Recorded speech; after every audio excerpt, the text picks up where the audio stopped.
Hello and welcome to Fixed, the podcast by the Fixed Media where we unpack media insight and take you behind the scenes of editorial decision, strategy and innovation in the industry. I'm Orsi and I will be your host today. Before we dive in, subscribe, follow, and if you like what you hear, support us at thefix.media.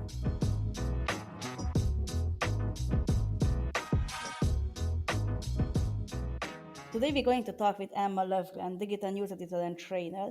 With whom we will talk about the biggest elephant in every newsroom, management. Hello Emma, thank you for joining us today. Hi, thank you. It's so nice to be here. So let's get started. Let's talk about newsroom management then. I'm also a journalist who completely changed, like not completely changed, but changed profession, and I'm not working as a journalist anymore, but I started to work with the Fixed Research and Advisory. So I think this is not something completely new and unique. So why are we seeing, or do we see many journalists leaving the field or move to branded content and communication roles? And if we see this, is it just about the money or is it something else?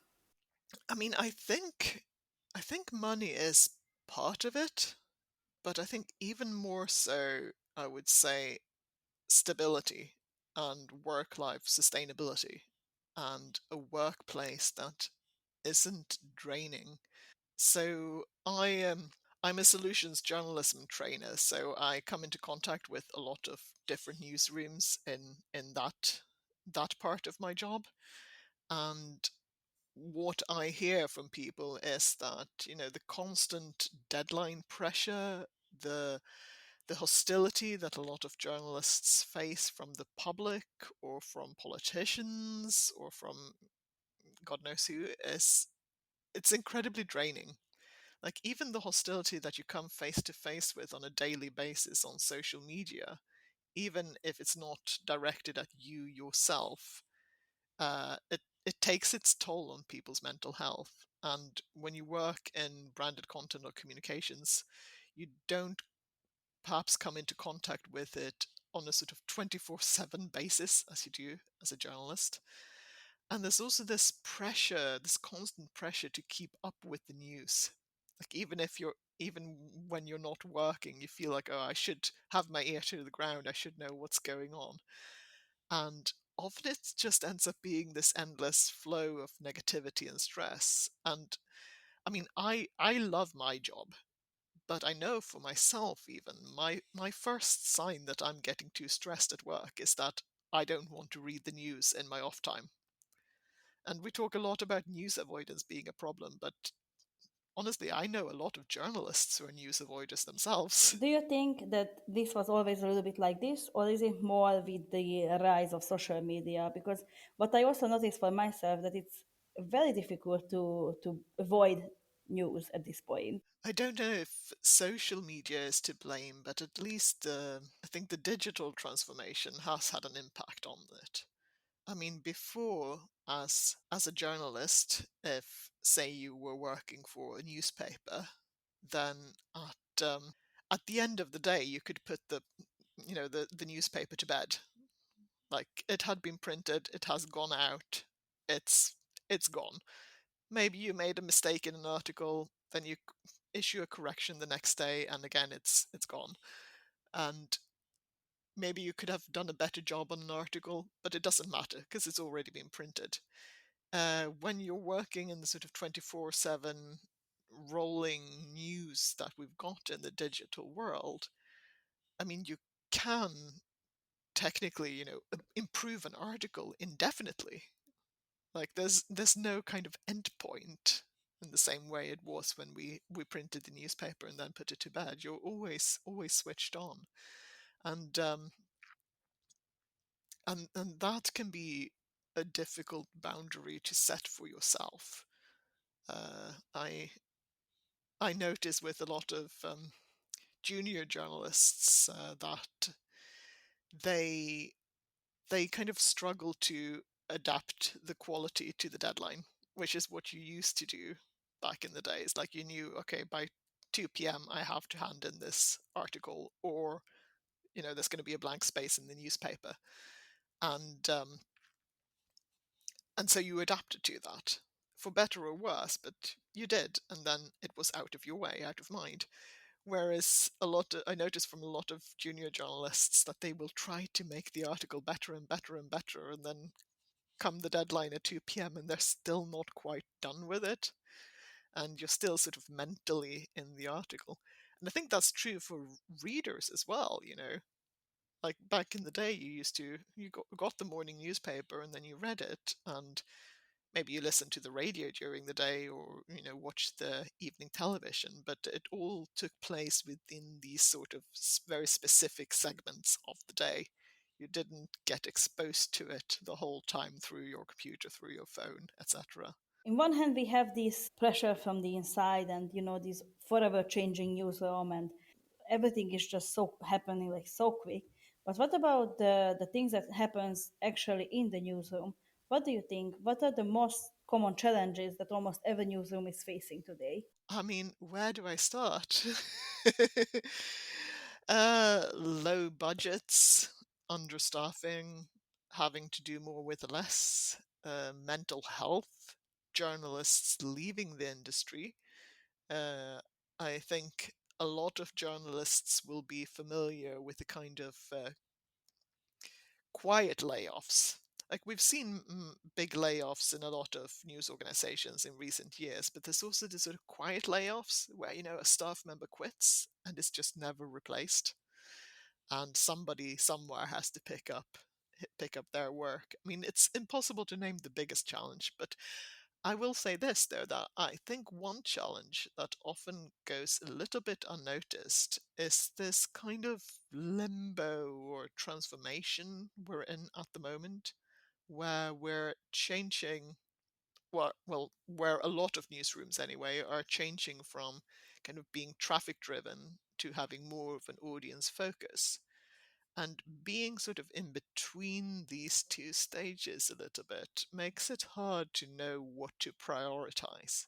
And many newsrooms are still sort of pushed and pulled between kind of how we used to do it and how we want to do it in the future. And when this kind of roadmap is unclear, that can be really draining for people because you feel like whatever you get right, like whatever targets you meet, you're always getting something wrong at the same time. There's another target that you don't meet at the same time. And and that makes it hard to feel like you're doing like a good job. And people turn to their managers for directions, but a lot of the time the managers don't know either. Like they're in the same situation. Everyone is a bit lost in this new media landscape. What could help journalists to escape and newsroom to escape this sort of limbo? Have you seen like good practices of newsrooms that are actually like managing these sort of changes that are a bit draining? I mean, I don't want to name a newsroom because a lot of these newsrooms I just see from the outside. So I'm not aware of all the internal office politics. But I would say that often kind of these smaller, startups tend to tend to have like more of a kind of like a clearer mission and tend to have leaders who perhaps actually listen to the people. They try to start with these sort of values built in and respect the work life balance and so on. Because in a lot of ways, actually, I mean, I'm talking about all the negative stuff now, but in a lot of way, newsrooms are a lot less toxic than they used to be. You know, like I think a lot of journalists who have been in this profession for a long time could tell you some horror stories about editors who used to come out on the floor and just yell at you in front of everyone. I'm sure a lot of female journalists have stories of harassment to share and so on. And that I think actually happens less. So that's a change that's been, for the better. So we should also remember that. Talking about independent media, I think lots of newsrooms are rather small, and a small newsroom also means that they can be a bit understaffed. What are the real consequences of this on quality, morale, and innovation? Because I think that especially when newsrooms are going into different trainings, like maybe this sort of reality, or like at least this was my experience, that this reality just hit me so hard that I was sitting there with my peers, and I just realized that the place I'm working, like we don't have this sort of roles. We have like two people maybe on board, and I felt a bit shocked to realizing how understaffed we are actually. So, what are the real consequences of this on quality, moral, innovation, and just in the mental health in general? I mean, the consequences of being understaffed, it's quality. You have lower quality. You have journalists who are absolutely swamped. And on the lower quality note, I mean, a lot of newsrooms used to have, fact checkers, maybe some still do, have proofreaders, like have sub editors, have reporters, have everything. Like who would all like even each article would go through several steps before it actually got approved for publication. And we're kidding ourselves if we think that audiences don't notice this. But then you've also got, journalists who are swamped with work. It affects their mental health. People leave. I mean, one of the major consequences of understaffing tends to be more understaffing, because it just prompts people to leave the newsroom. But I think also another thing that's important to mention is that it affects innovation. Like, there's no time for this sort of creative space that you need to be in order to come up with new ideas and to innovate.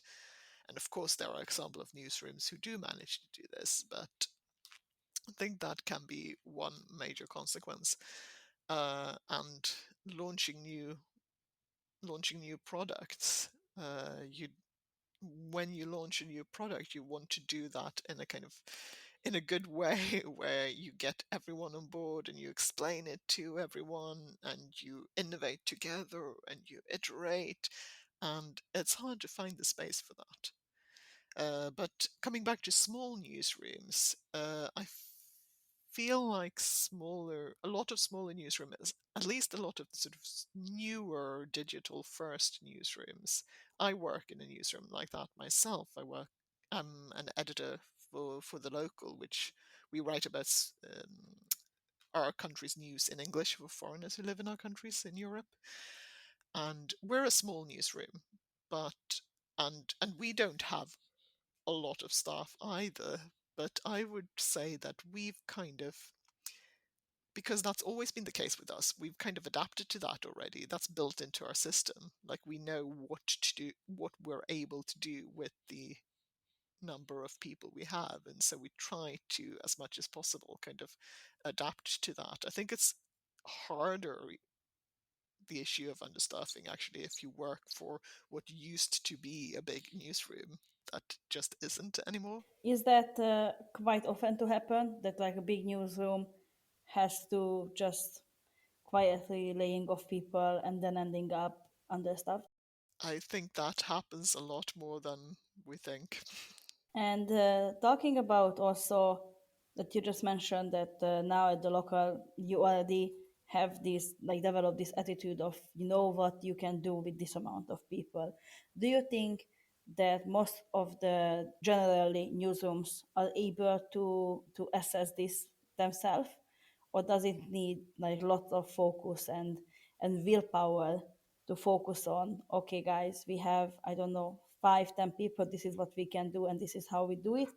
Because I think sometimes what we can see is that there are lots of understaffed newsrooms, right?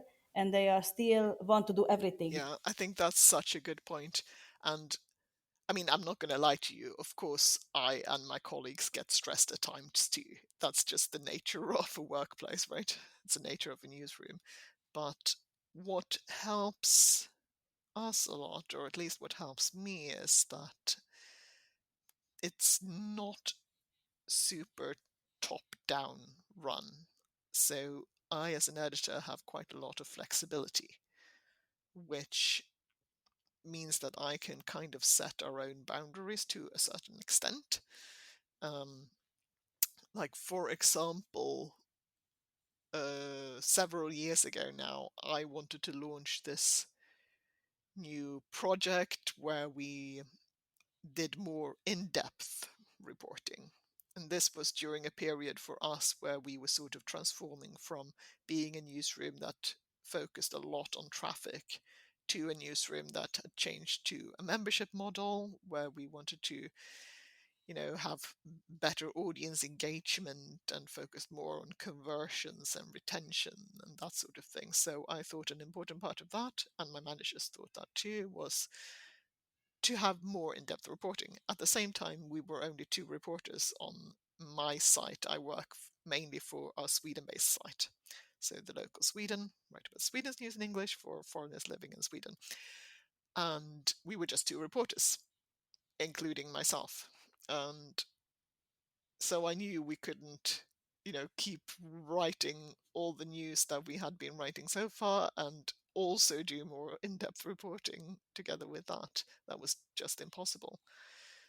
So what I did, and this goes into detail quite a lot, I don't know, maybe it will be helpful for someone, but what we used to do before then is sort of spend equal amount of time almost on every article and would try to get our own quotes for each article. And I tried to change our priority a bit so that the articles that didn't need so much time, we would write up those articles faster, maybe, rely on quotes that had already been given to another newspaper, and use the time that we saved there to go really in depth on issues that actually mattered to readers.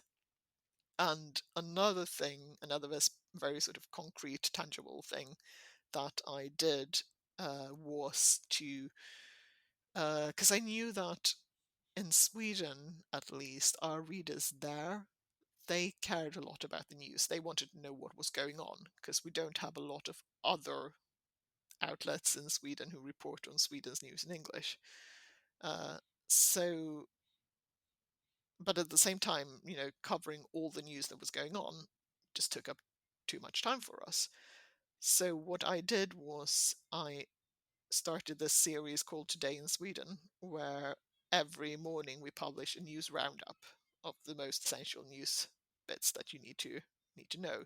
So that meant that a lot of the news that we previously would have put into separate articles, we could pull together into this roundup instead, which saved us a lot of time and still meant that readers who were interested in the news could get that as part of this series. Do you think that it's difficult for newsrooms to realize that they need to change drastically, or is it more pushing through? Because what I saw in my experiences, sometimes like there is a gap between the roles and leaderships and so on, and it's a bit difficult to realize like who should be in charge of what, who should be taken care of what, and especially how we could solve something like an issue, or like how if we want to have a new product, how we can solve that, and who has the power, let's say, to push through with the solution. Do you think it's quite common, or how you see that this situation? Is there a leadership gap in the newsrooms? So I think most newsrooms realize that drastic change is needed, but it's scary. It's like jumping off a cliff. You don't know what you're going to find, what's going to happen on the way down. Uh, and it kind of comes back to what I talked about earlier about newsrooms sort of still being a bit torn between how we used to do things and how we want to do things in the future. Because it's like you're relying on this sort of safety blanket of what you know, and at the same time you have to throw yourself into the unknown. So drastic change is scary. Uh, in terms of leadership gaps, one problem that I see a lot in newsrooms, and maybe other industries have this as well, but is that is in terms of how we promote people. Like, if you're a good reporter, you will get promoted to editor. And if you're a good editor, you'll get promoted to some other kind of manager. But being a good reporter doesn't necessarily make you a good editor. Being a good editor doesn't necessarily make you a good manager, because those are different skill sets. And a lot of the time, newsrooms don't offer management training either to people who do get promoted. I talked earlier about how flexibility has really worked well in the newsroom that I work in, but the kind of flip side of that is that it can actually go too far as well. If everyone is responsible for everything, no one is responsible. This is kind of what you were talking about, wasn't it? And I think what happens there is that the product suffers externally because nothing happens in terms of improving it because nobody knows who's supposed to do it. But there's also a lack of clarity internally, which is draining for people. And I'm all for flexibility. It's something that makes me personally thrive, but not everyone is like that. And you also need these clear boundaries and know who's in charge of what, basically. Like in the episode, sounds like we're a great match, and we couldn't be happier. If you'd like to strengthen our bond, support us by donating or joining our membership program. That's it. No more interruptions. Back to the episode. You mentioned this, that not every good reporter is a good editor and not every editor is a good manager. So, do you think that, generally speaking, when it comes in terms of trainings, does newsroom, like, do newsrooms feel the need of training, not just in digital stuff and storytelling and like these AI techniques, but do they see the importance of trainings that are more focused on management and these sort of soft skills that you would need to manage a newsroom? I think we definitely underestimate the importance of a manager. I mean, a manager is the person who sets the tone, but a lot of the time, managers are also struggling. Uh, and I mean, I'm a manager myself, so I know that. And to a certain extent, I think everyone who works in a newsroom, regardless of whether you're a manager or you're somebody else, we all have a responsibility to try to do what we can with the tiny sphere of power that we have. And I think an important skill to learn as a non-manager is to manage upwards, you know? Um, I mean, bitching about your managers may feel nice in the moment, and it's important to, have your allies in the newsroom and let off steam sometimes, but sometimes it just perpetuates the problem. And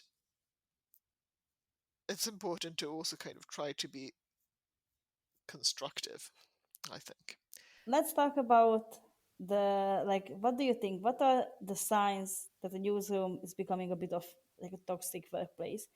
Because I also think that it's very easy to say, like, now it's very very fashionable to say if something is toxic, right? And it's, people are easy to switch on it, like, oh, this is toxic for me, so I'm going to leave. What are the real signs that it's not just a bad day, it's not just a bad week, but the place is getting a bit toxic and maybe people are going to burn out and maybe even leave? Um, I mean, I think uh, one of the tangible signs is to look at the staff turnover. I mean, do you have a high staff turnover or not? I think if you're a manager, you should always try to schedule like exit interviews with people who leave to try to find out kind of how you could do things better. Another sign is this constantly operating in crisis mode. Um,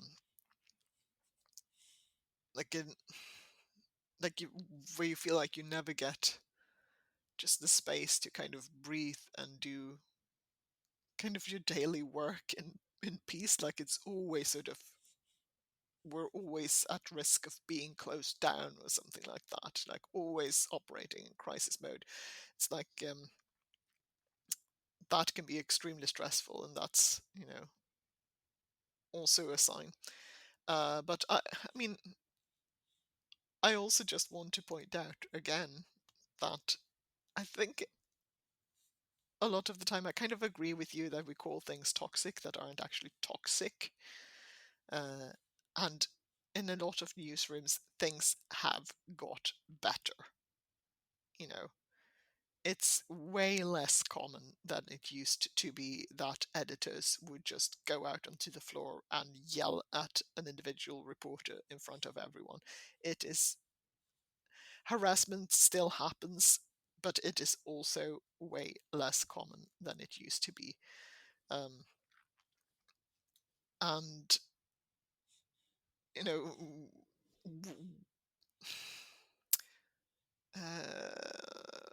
I lost my train of thought there, but also, like, if you look back 30 40 years in newsrooms, people would go out for a drink or stay in the newsroom and have a drink late in the afternoon, and that's also way less common than it used to be. I think people are actually maintaining more of a healthy work-life balance these days. A lot of the problems that we see in modern newsrooms are definitely problems, but it's maybe not something that I would describe as toxic. What advice would you give to someone working in a dysfunctional newsroom? How to push for a change, how to protect yourself, how to go for a change without creating even more chaos? I would say try to find allies, try to find peers. They don't necessarily have to work in exactly the same department as you do, but someone who is sort of on your kind of managerial level, whatever that is, can be really helpful because you don't feel like you're alone anymore. But I think also something that's really important to keep in mind is that you don't actually have to fix all problems, because there are always going to be problems, right? And maybe not all of them are yours to fix. Maybe there are some things that you can live with. Maybe there are some things that are just not your responsibility. It's not your fault. You shouldn't have to carry the whole world on your shoulders. I remember listening to Tran Ha, who's a design thinking expert. She used to be at Stanford University. I don't think she is anymore. And she talked about knowing the difference between clock problems, cloud problems, and gravity problems. I think that's based on maybe Karl Popper's theory. I'm not entirely sure of my philosophers. But basically, a clock problem, that's the sort of problem that if you have the skills to fix it, you can fix it. It's like a clock. It works in a very mechanical way, you know? If you know how to fix a clock, you can fix a clock. So that could be, a technical problem with the CMS, for example, or whatever. As long as you can have the skills, then you can fix it. Then there are cloud problems, and cloud problems tend to be very common in the world of media. These problems, they're like clouds. They're ever changing. You think you've kind of solved them or you've pushed them into shape, but then, the wind comes and blows it in a different direction and it changes again.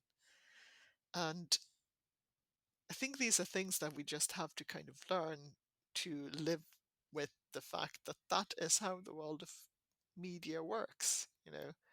And we just have something that we need to need to constantly solve, and it will change again, and then we will try to solve it again, and we will do our best.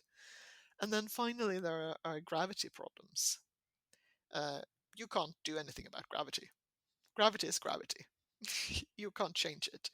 And these are the sort of problems that you should maybe just give up on trying to fix them as an individual, because they're systemic problems. If you try to fix them, you're just going to end up banging your head against the wall, and it's going to be detrimental to your mental health, and you're going to burn yourself out. So know what problems you can actually fix and what problems you can't fix, I think, is an essential part of avoiding burnout. If you could design a newsroom out of scratch, what would you prioritize? What do you think that would be the most important to have? Ooh, I love that question. I think that's something this is just a super relevant question for everyone who's starting a new company. Uh, a lot of the time when you're starting a new company, you think about just kind of the product, like what do you offer to users. But I think it's so important to also from an early point think about the values that you want the company or the newsroom to kind of embody, because you need to make sure that those aren't just afterthoughts, that they're actually built into the system. So I think what I would try to start with is a clear roadmap, knowing what the mission is and how to get there. What metrics are you going to measure quality with? And what metrics are you just not going to pay any attention to?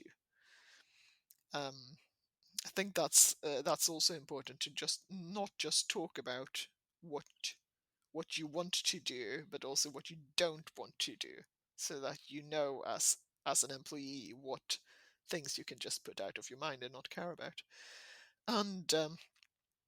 And also having this clear roadmap kind of internally as well, so that everybody knows who's in charge of what. And I think as long as you've got that foundation, then it makes it a lot easier to thrive even at later stages of the kind of newsroom development, because it's very hard to 5 or 10 years into the journey suddenly start thinking about what values you want to build into the newsroom. I'm going to reflect on this. Do you think that if we already, let's say that we already realize that our newsroom is not working so well, do you think that it is too late to start this road mapping, or is it something that anyone can just sit down with the newsroom with their colleagues and try to map it out and see what is our focus, or even just to repeat it time to time, just so everyone is on board? Do you think it has some effect as well? Yeah, I mean, I think it definitely has some effect. I mean, I think it's harder to do it after 10 years than to do it right from the start, but now you can definitely transform a newsroom. It's just going to take much more of a concerted effort. And I think even as an individual member of staff, you do have this sort of sphere of power where you can influence things bit by bit. And then, of course, again, it's important to think about what problems are actually mine to fix and what problems should I not not even invest in. I think if you do want to transform a newsroom radically, then you need the involvement of everyone, um, from top to bottom, and you need to just make sure that everybody kind of understands it, is on board with it, and that everyone feels supported by managers to actually go ahead with the transformation. All right. Emma, thank you so much for joining us today. Well, thank you. It was really fun. To everyone listening, thanks for tuning in to Fixed. Subscribe wherever you get your podcast, follow the Fix online, and yes, we're now also on TikTok. Want to support our work? Visit the Fix.media and explore our new membership program.